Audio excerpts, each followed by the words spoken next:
How are you accidentally destroying 90% of the buildings and committing 100,000 civilian casualties and shooting children and people getting aid, starving children to death, blowing up their homes so they have nowhere to go? At that point, it's intentional. They say, we want all these people out of the land. This is an ethnic cleansing. My brain goes, it feels wrong, no matter what you say about it, Hamas, or October 7th, and all these things. I am a Reva, and I was taught how to pray Salah. That means every single time I pray, the person who taught me gets the reward. 5 times a day, from Fajr to Isha. If you want to support someone like me in learning Salah, then sponsor 10 people for just £100. Remember the Prophet, peace be upon him, said, Charity does not decrease wealth. Click the button and donate now. Assalamu alaikum, brothers and sisters. If you're watching this video and it's Salah time, please pause it and go pray and come back when you're done. Please check out the description section of this video to support the channel. I just saw a fascinating podcast hosted by Bradley Martyn featuring Fuentes, where they comprehensively dismantled the corruption of the Israeli regime, from the current genocide and ethnic cleansing they're carrying out, to their manipulation of various Western governments and their relentless propaganda trickery used to control the narrative and to censor anyone exposing their war crimes. Nick and Brad also explored how a radical interpretation of Judaism may be responsible for toxic Israeli culture, as well as playing a major part in shaping the extremist ideology of Zionism that we see plaguing our modern world. Let's take a look at the first clip. So in Gaza, they've destroyed all the infrastructure, like literally all of it, all the buildings, all the roads, hospitals, schools. It's intentional that they're doing that. And even when you look at how they're killing people, a veteran, a Green Beret, just came back the other day and said they're using Palestinians going to these aid distribution sites for target practice. So these people that are starving to death are going to get their food and water from these distribution sites, and they're getting shot by the IDF, defenseless, vulnerable people that are hungry. Hamas isn't even launching rockets anymore. They have no ability to counterattack. The Israelis will say, well, it's a war. That's what happens in a war. When you fight, people die. But in Iran, you can see in the war in June, they will literally target a single apartment with a drone strike. It's so precise. It's so targeted. They're doing assassination strikes with drones. They will hit one apartment. Forget about the whole building and the whole city. And so if you can detonate pagers and radios, if you can blow up one apartment, if you're the most sophisticated military with precision-guided munitions, how are you accidentally destroying 90% of the buildings and committing 100,000 civilian casualties and shooting children and people getting aid? At that point, it's intentional. And you look at what they say, which is, this is an ethnic cleansing. They say, we want all these people out of the land. You know the solution is not starving children to death and shooting innocent people that are defenseless and getting aid, blowing up their homes so they have nowhere to go. You know that's wrong. We all have moral responsibility, especially now. I'll get on Twitter and I'll see just the reactions to this, is like, even from like a lot of our, I don't know if they're Congress people or senators, and I see them and they're just like, almost like hurrahing on this death of these innocent people, as if like, well, if they wanted to stop, then Hamas would just stop. Right. And it always seems to be like the deflection. That's just like complete void of humanity. Because what is this child supposed to do? Are they supposed to rise up and be like, the 6-year-old be like, Hamas, please stop? Like, Right. how does that work? I'll see these things and they'll be like, well, this was a mistake and that was a mistake. And I'm like, but at the same time, we're told that they have the best intelligence. So how do you have this level of intelligence and this level of power, and you still make these mistakes, you still do these things, and you still just blame the other side, right, without being able to come to sort of like conclusion and like, peace agreement or an actual ceasefire and stopping this? Or how do we get those people out of there in a way that they're not being used as, human shields or whatever they're saying? And then I'll see the tweets of these like people in our government just being like, fuck them, they should just get back the hostages and get Hamas out. Right. It feels helpless. It does. And what's evil about it is that collective guilt, where they say Hamas attacked us. Every 2 million people are now guilty. And not only are they guilty, but they get the death penalty. Everything is justified against them, whether they're armed or unarmed, whether they're men or women, whether they're adults or children. They're all guilty and they're all going to die for it in the most cruel way. They're starving them out. There's now over 100 deaths from famine. And these are pictures that are coming out. You don't see pictures like that coming out of Iraq or Afghanistan or any of the wars we've been involved in out of Ukraine. This is unique to this conflict, where they've shut down all the food, all the water. And you realize it's intentional. And what the Israelis do is they just hide behind this narrative about, well, Hamas attacked us first. Does that mean you have no moral responsibility? In any situation involving a soft target, you have moral responsibility, especially when you're the more powerful entity. Israel's a nuclear power. They have a nuclear arsenal. They've got modern fighter jets. They've got modern precision-guided missiles, a standing army, a country. The Palestinians have rockets, these tiny rockets. There's 20,000 of them. They don't have a government. They don't even have a state. And people say there's any kind of parity here, there's any kind of equality between these two regimes.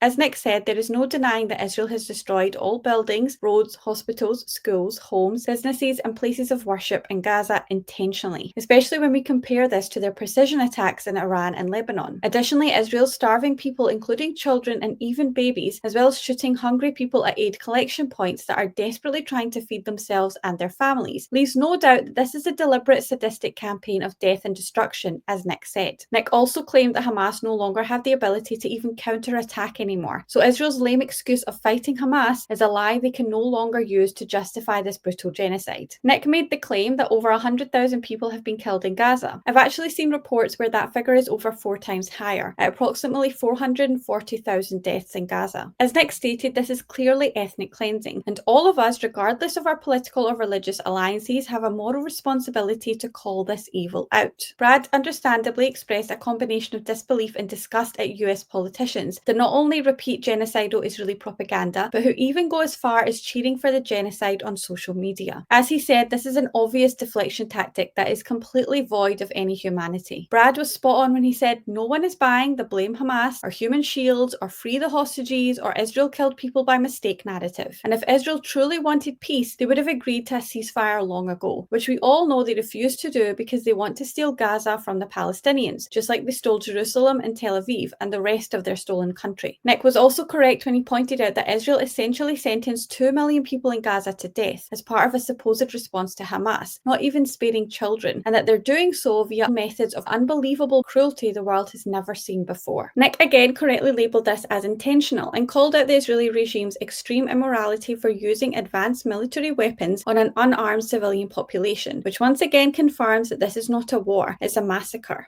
A lot of leftists will criticize the conduct of the Israeli government, and they'll say it's a racist government. They'll say it's a settler colonialist government. It's capitalist. That's why they're evil. I would contend it is on some level because they are not Christian. Because Netanyahu gave a speech last year, and he said that the Palestinians are Amalek. Amalek is a biblical term. It refers to a story in the Old Testament where the Israelites wipe out an entire race. They're called the Amalekites. And Yahweh tells them, kill all the women, all the children, murder all of them, genocide them, so their bloodline stops. That's the language Netanyahu uses, which is literally... Those are his own words. He said they're Amalek, yes. And that's a reference to that Bible story. And if you read anything about the Israeli government, anything even about Talmudic Judaism, what they say is, we don't love our enemies. They say that the non-Jews, we don't even consider them human. They don't have souls. They don't have moral culpability. They say, and we have very little regard for their lives. You have to evaluate the different systems and say that in their system, what is their system based upon? You're saying system, this religion. You're saying 100%, yes. And contrary even to what left-wing, because left-wing people say it's Zionism, I would say that Zionism obviously is inextricably connected to the Jewish religion. The greatest scholar of Jewish law, he said that every Jew should pray for the death of every Christian every day.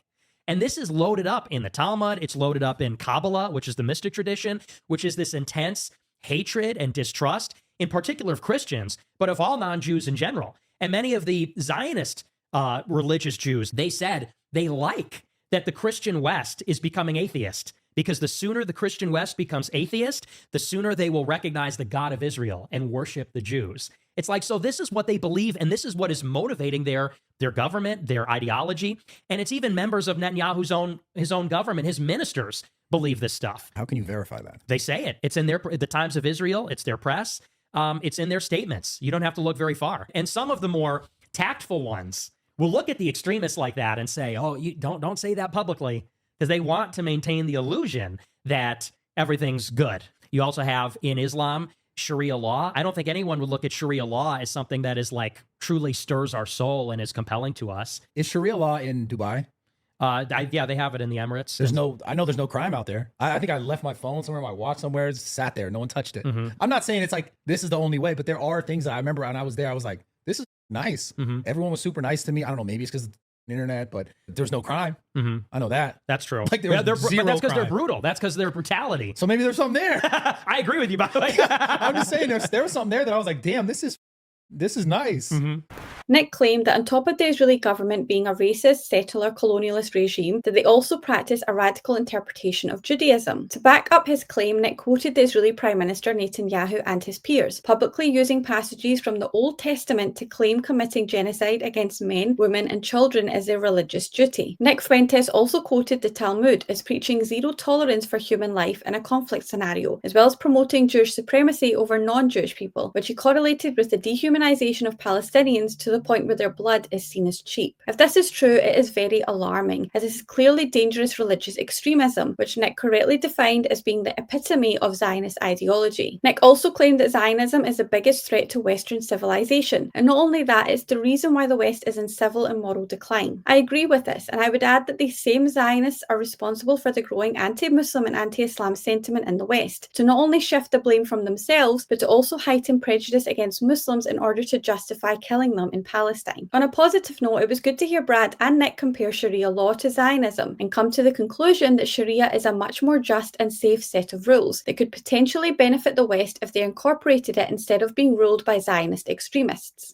I know something you talk about in relationship to our government and Jewish people being in power or having influence. You speak about Jewish supremacy. In Israel, I think that the reason they have no qualms about being brutal, there's something baked into the Jewish identity, which is why that is.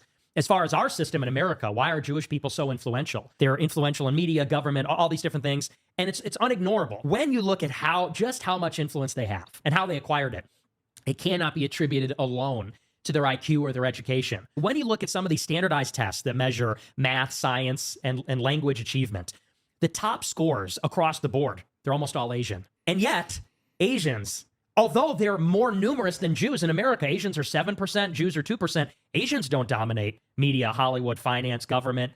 Jewish people do. And so you say that Jews are 2,000% overrepresented at the admissions in Columbia, but they're not 2,000% overrepresented in the high achieving scores of high school seniors. In other words, their influence is not commensurate with their achievement, with their IQ, with their educational attainment. And so you would say, how do you account for that disparity? They were banished from Palestine by the Roman Empire. These Jewish people are playing a very long game, and they have influence in our country, and they run their country. They also have influence in other countries too. When they have this long-term goal, they have this ideology where they're deeply suspicious of us, distrusting of us, because of the legacy of anti-Semitism. Are they going to be a long-term partner? Do they have our best interests in mind?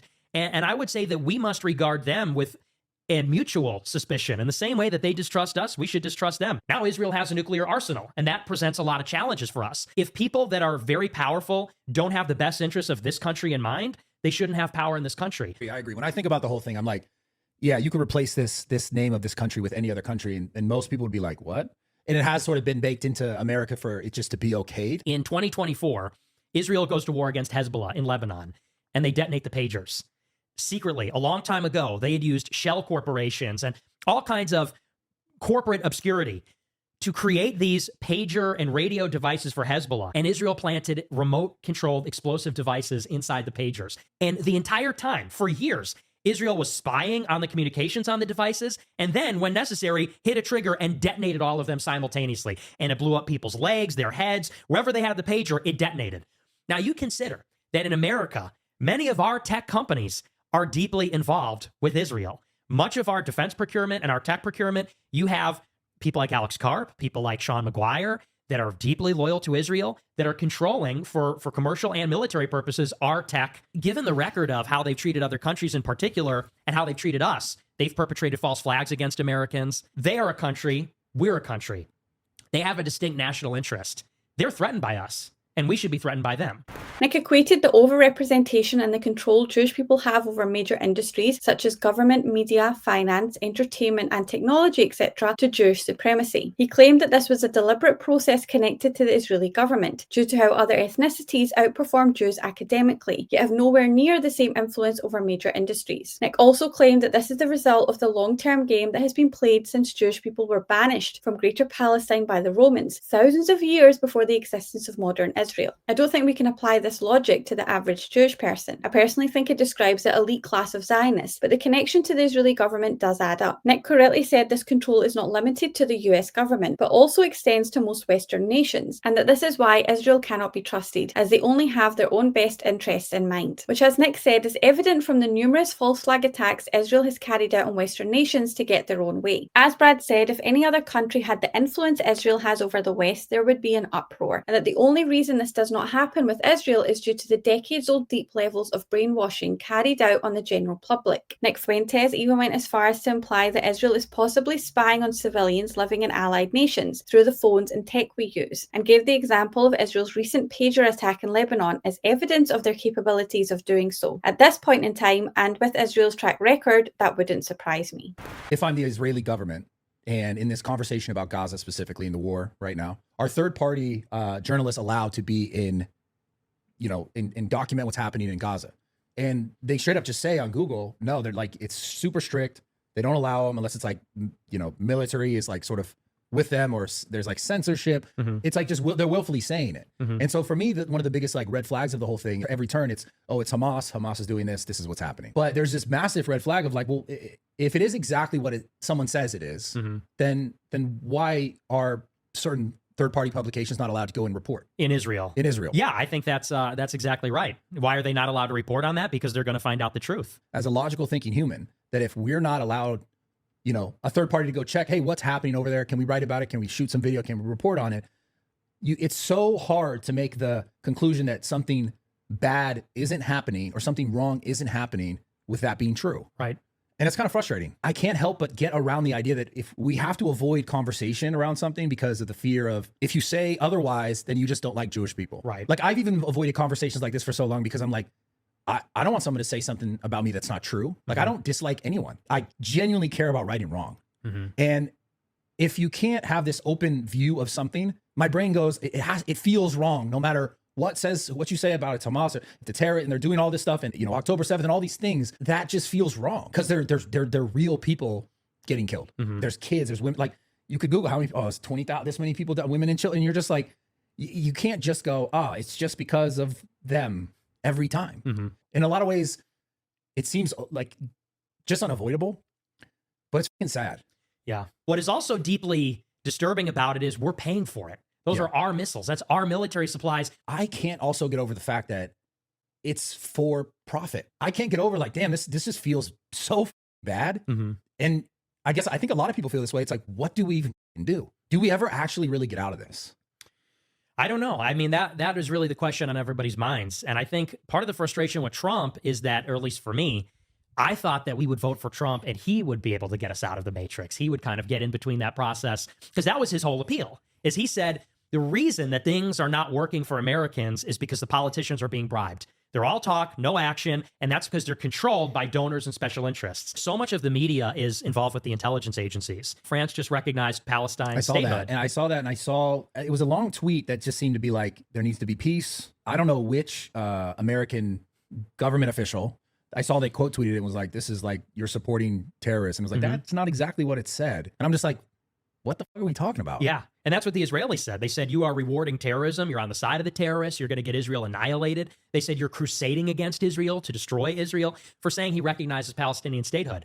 Brad was 100% correct when he said that the fact that Israel won't allow independent journalists to go into Gaza proves that they are guilty of committing war crimes. Brad was also right to be suspicious of the censorship alongside fake accusations of anti-Semitism against anyone who dares to call out the Israeli regime's countless atrocities. As he said, logically, if Israel had nothing to hide, they would not have to resort to such petty and sinister tactics, especially since we can all go online and within seconds see evidence of their propaganda being totally false. Say what you want about Bradley Martyn or Nick Fuentes, but at the very least they express empathy and sadness for the Palestinians, which is much more than the average Israeli citizen does. And as the guy said, the fact that Western governments are using our taxes to fund Israel's genocide is completely sickening and makes the situation seem helpless. Nick also took shots at Donald Trump by including him as one of the many sellout Western Western politicians and media personalities that shill for Israel. This is significant because Nick Fuentes did previously endorse Trump due to his supposed anti-war stance, which we now know was a lie. And well done to the guys for calling out other disgusting prominent US politicians who refused to recognise Palestinian statehood and that stooped to pushing pro-war Israeli misinformation for a paycheck. Let's watch the final clip.